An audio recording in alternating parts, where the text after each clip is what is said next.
Aquel 14 de abril del año 2000, encuentran un cuerpo en el piso de un viejo hotel. El cuerpo yace tirado contra una mesa de noche, sosteniendo una botella vacía de menta.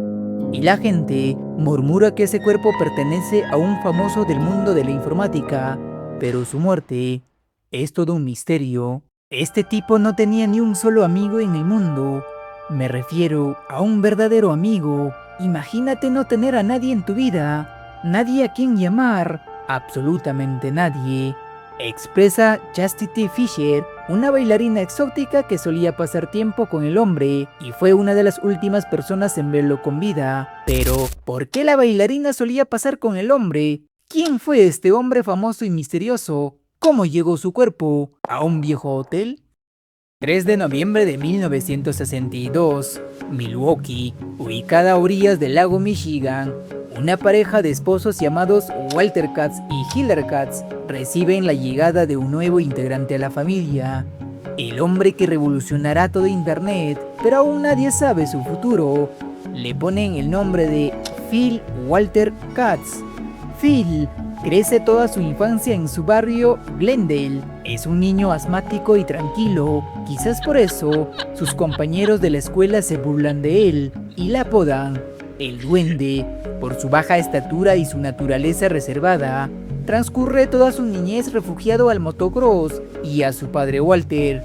Junto a él pasan los fines de semana jugando ajedrez y escribiendo código para calculadoras programables, mucho antes de que las computadoras revolucionaron la informática y los videojuegos.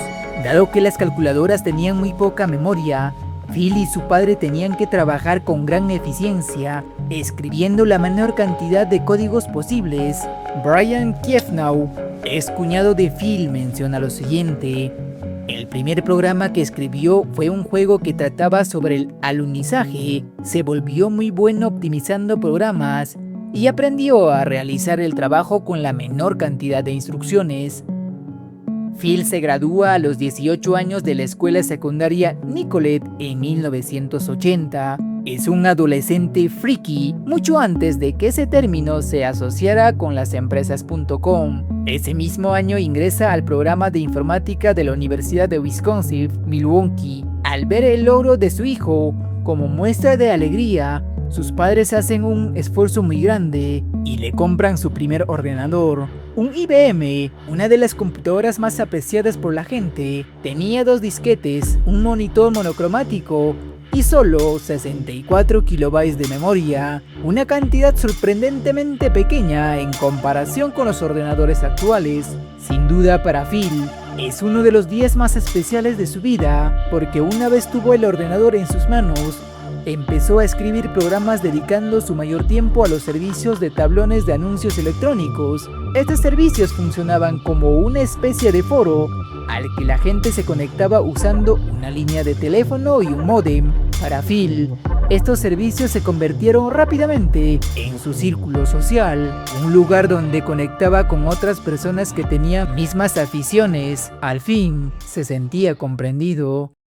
Pasaba tantas horas en estos servicios hasta llegando a desarrollar un gusto por compartir información, ya que interactuar con otras personas le ayudaba a mejorar sus programas. Estas experiencias influirían a Phil para adoptar el término conocido como shareware, un término donde los usuarios prueban primero un producto y si les resulta útil, pagan a quien lo creó. Justamente para la distribución de su software, PK-Arc usó dicho término, donde los usuarios pagaron $47 y ellos recibieron un manual y actualizaciones gratuitas. Recuerden este nombre, PK-Arc, que más adelante será clave en la historia. Primavera de 1981, la tragedia se apodera de la familia y las cosas nunca serían lo mismo para Phil. Walter, su padre de 55 años, aquejado de dolores recurrentes en el pecho, recorre a una clínica y fue sometida a una cirugía a corazón abierto, pero su corazón no aguantó y falleció de inmediato. Phil sufrió mucho la muerte de su padre. Años después, en medio de sus borracheras, le contó a Fisher cómo la pérdida lo había afectado. Fisher era una bailarina exótica que pasaba el tiempo con él.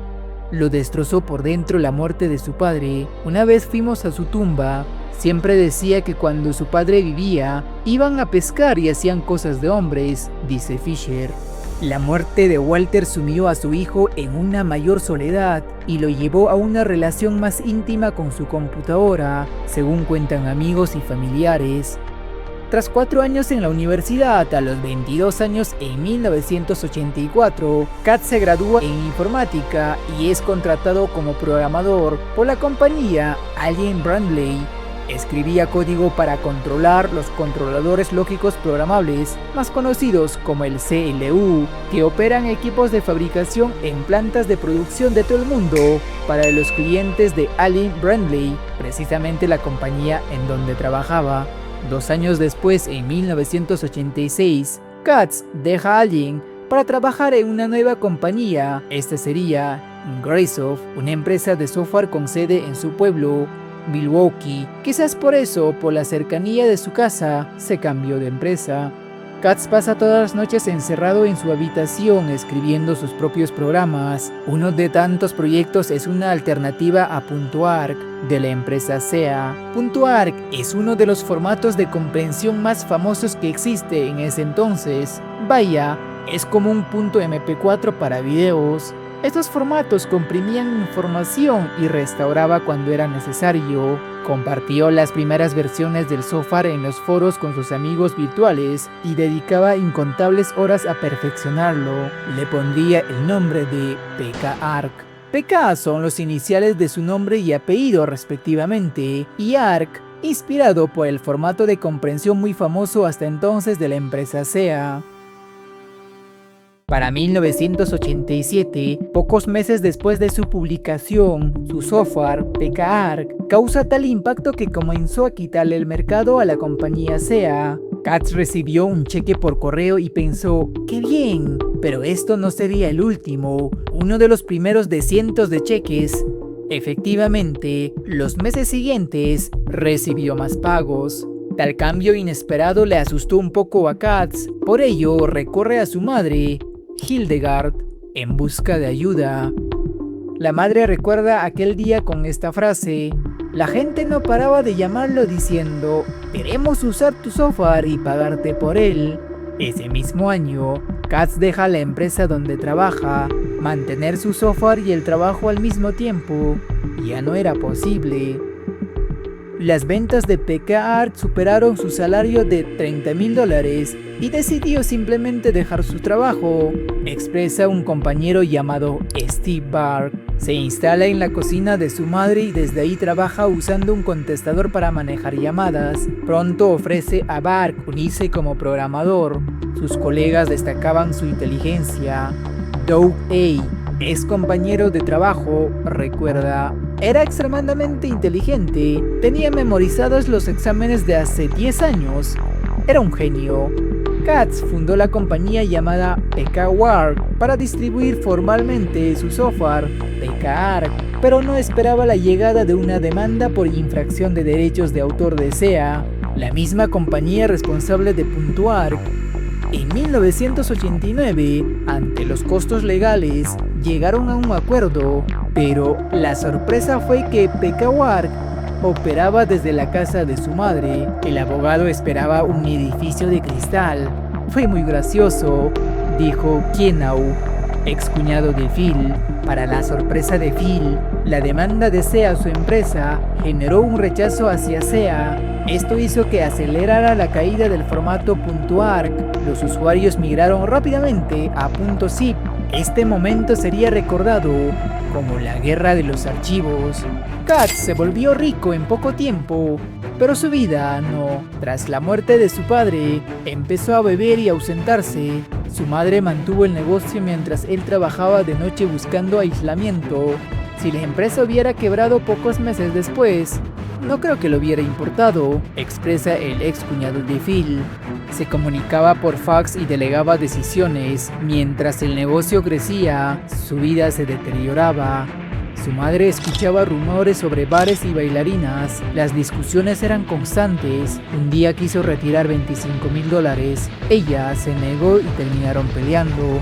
Finalmente, Katz lo despidió. Aquel día fue como un funeral. La madre lloraba inconsolablemente, decía el ex cuñado Kiefnau. A pesar de todo, Pekawar siguió fuerte en los 90, pero Katz se hundía. Borracho era sociable, sobrio era tímido y paranoico, dormía poco y vivía en hoteles, cambiando constantemente por miedo a ser arrestado. Fisher, la bailarina, fue una de las pocas personas cercanas. Un día le encontró en estado crítico, había perdido el control de su cuerpo y vomitaba sangre. Fue la última vez que lo vio. Poco después, su cuerpo colapsó, fue hallado muerto en el piso de un viejo hotel. Llevaba 2 días sin vida. Los empleados de Pekawar lo supieron casi una semana después. La empresa recibió cientos de condolencias, pero el dolor más profundo fue para su madre, quien tuvo que identificar a su hijo tras 5 años sin verlo. Ella leía los mensajes sorprendida por el cariño de desconocidos. Uno decía: "Me salvó el trasero muchas veces". Phil siempre quiso ayudar a la gente, expresa la madre. Esta ha sido la historia del hombre que tuvo un trágico desperdicio de una persona tan vital, de su energía y habilidades. Sin el ingenio de hacer las cosas más rápidas, nunca hubiera existido el formato de comprensión de archivos que usan los programas como WinRAR, WinZip o 7zip. Seguramente alguna vez usaste uno de estos programas, pero no conocías que en el algoritmo interno está presente la sigla PK de Phil Katz.